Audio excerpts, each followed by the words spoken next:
Introdúcenos en el mundo del arte, por favor. Son obras representativas de mi faceta como artista surrealista.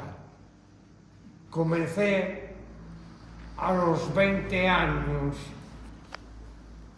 de recién casado a pintar surrealista. Enseguida me cogió un marchante de Vigo, Andros, y trabajé 10 años para Vigo, en exclusiva para Andros surrealistamente. Después cambié para paisajes, modelos y variedad de pinturas, pero seguía haciendo el surrealismo de vez en cuando. Las obras que aparecen aquí son 5 o 6 de mi primera época. El resto son de las últimas creaciones que hice estos últimos meses como artista surrealista. Y tengo entendido que estás en otro proyecto, si lo quieres lo comentas y si no, no, tú verás. ¿Es así? ¿Estás en otro proyecto?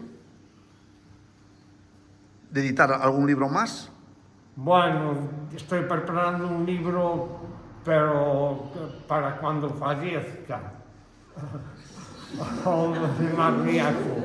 Con estos 3 me son suficientes. Es una guía de mi arte.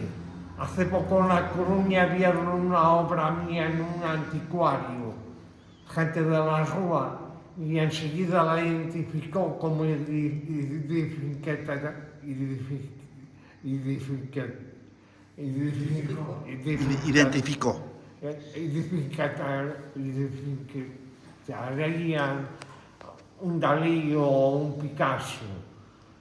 Mis obras son características, un universo propio y muy personales, y son fácilmente reconocibles. Pues muchas gracias.